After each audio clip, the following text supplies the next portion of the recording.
Harry allowed to visit the Queen's grave after submitting devices, but he hired a friend for a photo op outside the chapel. Harry was photographed alone as he left King George VI's Memorial Chapel in Windsor, the resting place of his grandmother Queen Elizabeth II. The visit to the chapel marked the first anniversary of the late monarch's death as Prince Harry paid tribute to the late Queen while his wife Meghan Markle remained in California.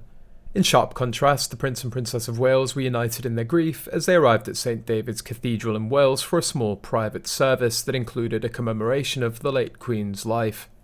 King Charles and Queen Camilla also jointly arrived at Crathy Parish Church near Balmoral for a church service. A body language expert described Harry as almost furtive during his visit, as if he was trying to avoid attention. According to sources close to Buckingham Palace, the palace gave Harry permission at the last minute to visit the Queen's grave with a condition: no camera, no recording device. When the Duke of Sussex asked permission to visit his grandmother's grave, he knew it was a long shot. His relationship with senior members of the royal family had gone from bad to worse over recent months.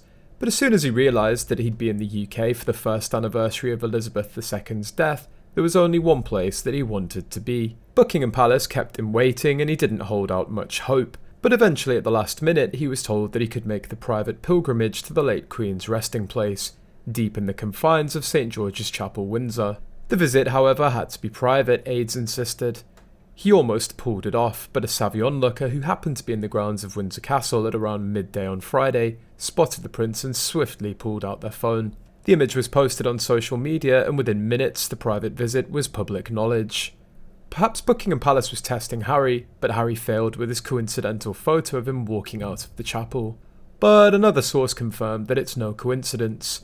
The photo was taken by a friend of Harry's. Rebecca English said other members came throughout the day, but there are no photos of them.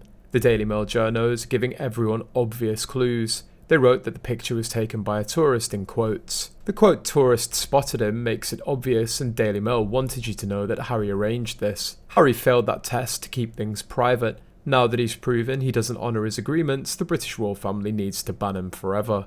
Moreover, he looks like he's gone to sleep in the same clothes as last night and been woken up a drunken slobby mess by his handlers. We know that he doesn't have a place to stay in Windsor, and London is around an hour away, so likely planned in advance, the prick. Still, it could be worse. He could have laid a bunch of flowers at Buckingham Palace or something similar.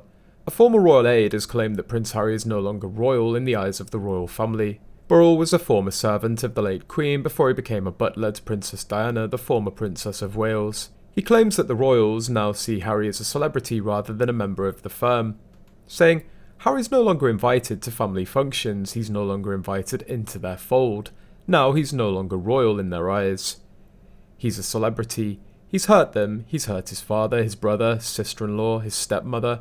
I mean, really, he's been quite ruthless in hurting so many people."